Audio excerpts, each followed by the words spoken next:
Hello everyone, welcome back again to our 1022 Zero to Hero build. Today we're going to be getting rid of this plastic piece of crap Ruger trigger, and we're going to be putting in this trigger here from Kid Innovative Designs.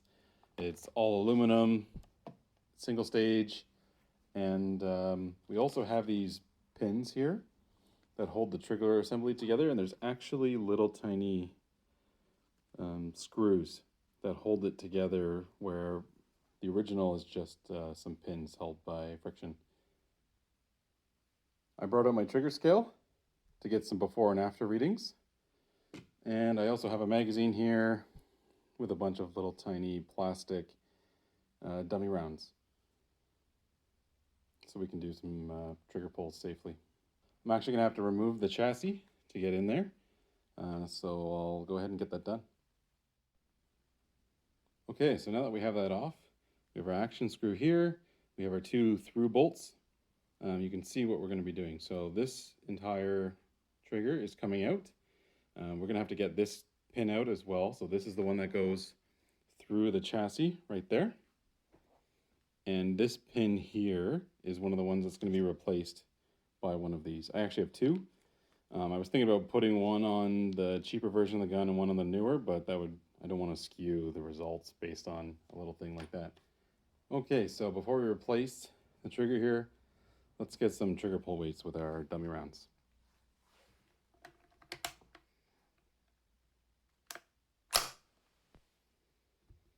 You actually have to be careful because these pins are so loose. Like if you look at them, they'll come right out. Set this to 0, safety off.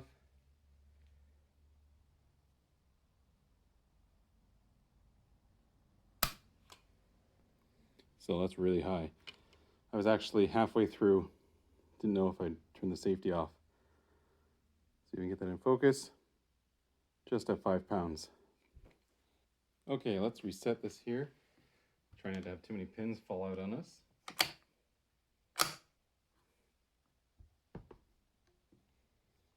And back to 0.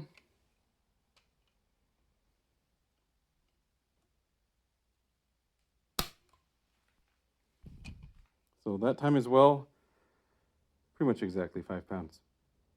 So let's take this trigger out and get the Kid one in there.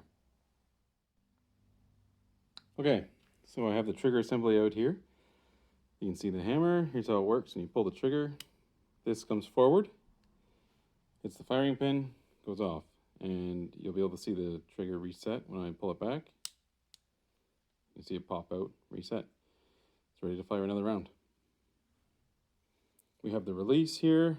I don't want to play too much because this pin will come right out. But there's your magazine release, and here's the bolt hold open lock, which is super finicky on these triggers. I don't think anyone enjoys these. A lot of people remove them from this trigger assembly. It's pretty dirty in here, so I'm gonna take some time to clean it out real quick. Okay, now that that's a bit cleaner, you can actually start to see even just the wear and the tear near the V-block here. There's only like 1,000 rounds through this thing. Look at the chunk out of the back of the bolt. I'm assuming that was there from manufacturing, one of the cheap defect bolts that they threw in the $200 1022.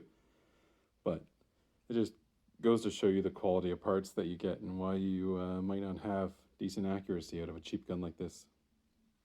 Let's take a look at this Kid trigger. Do not dry fire outside action. Yep, could cause some damage. Nice safety here. The entire body here is aluminum, not plastic like this. Just overall better build quality. You can even feel it in the weight. So let's get this in the action and do some tests. I just realized that to get this these new front pins in from Kid, then I'm gonna have to drill this out just a little bit so the bolt will fit in nicely. So I'll do that real quick. Okay, so what I've done is just chamfered this edge in the aluminum here very slightly.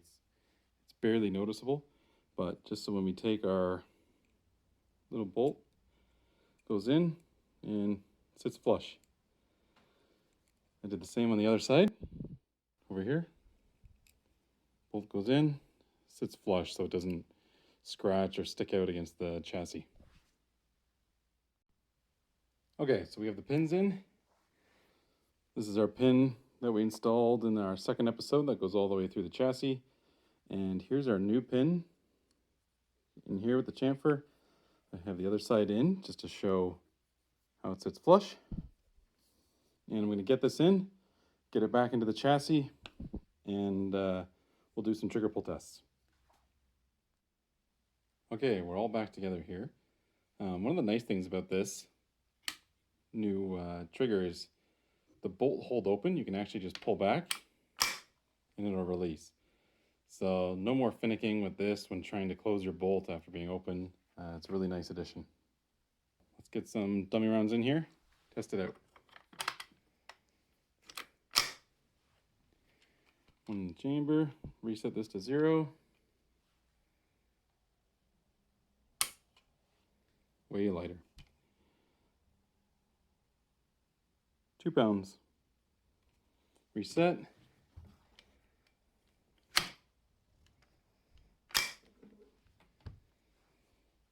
And again. Exactly 2 pounds.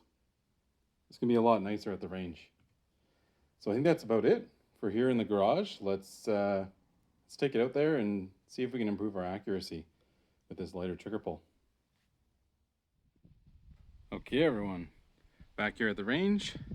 It's kind of a breezy day. We'll see what kind of groups we can get. But 1022 here. I'm already reaping the benefits of the Arca rail. I went to put on my bipod and noticed I didn't have enough room here on the bench. So it's already coming in handy. I just slid it all the way back. There's a whole bunch of ammo here to shoot.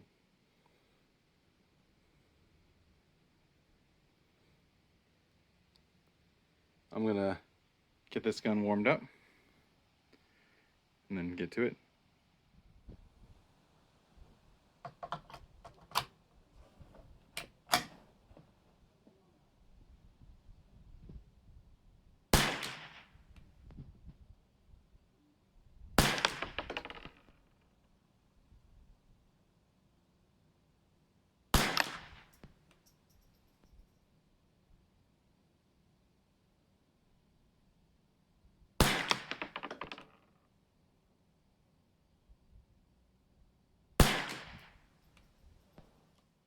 Okay, so interesting development.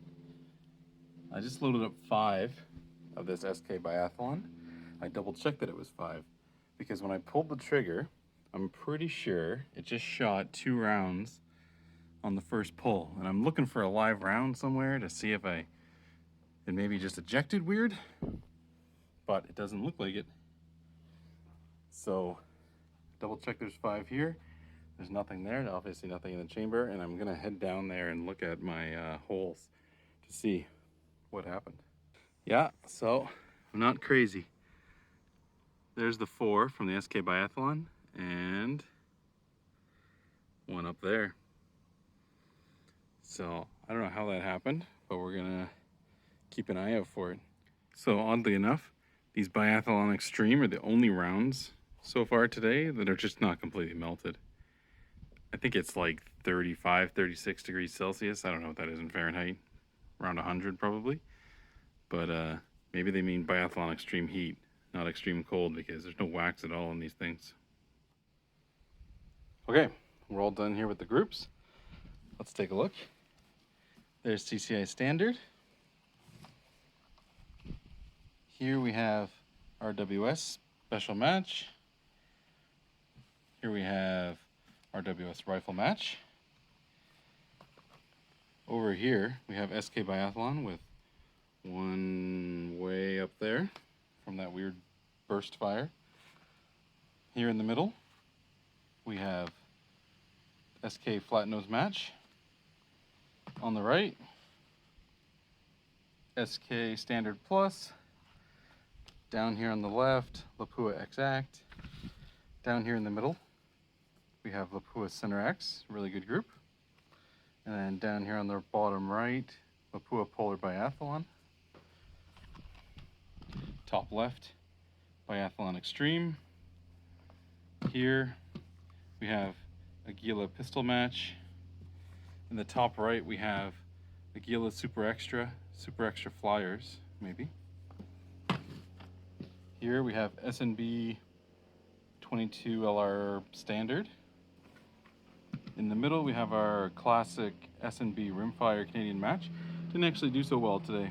I don't know if it's the wind or what, but it didn't really perform.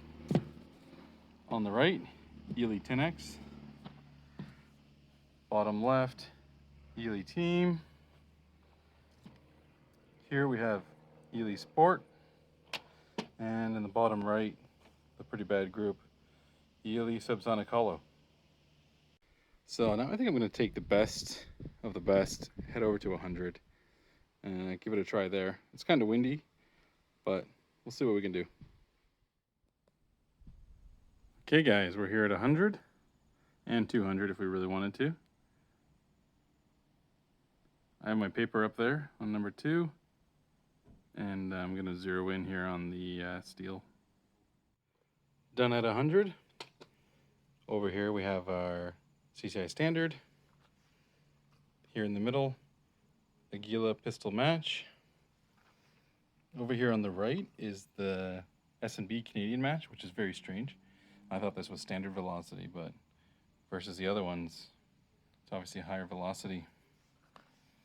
Over here, we have our Lapua Center X. In the middle, Lapua Polar Biathlon.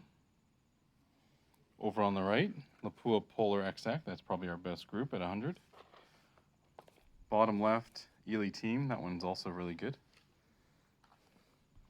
Over here, we have S&W Special Match. And way down here, we have the SK Flat Nose Match. As far as the new single stage kid trigger goes, have we seen any improvement in accuracy? Probably not. It doesn't feel any different really as far as groups, but the actual feel of the trigger is great. The pull is super light, it's nice and clean. It's pretty great overall. Okay guys, this video is getting long, so I'm gonna wrap this up quick. Some final thoughts on the trigger. I love it. I love how light the trigger pull is. I think that one double fire was actually a bump fire. So looking back at the footage and thinking about it, we'll keep an eye out for it, but I think it was just a bump fire on my part and my inexperience with it. So there's the old Ruger trigger and the new kid trigger. Next time we're going to be rebuilding the entire upper, including springs, bolts, everything, the actual upper, rail, everything. It's going to be good. See you next time.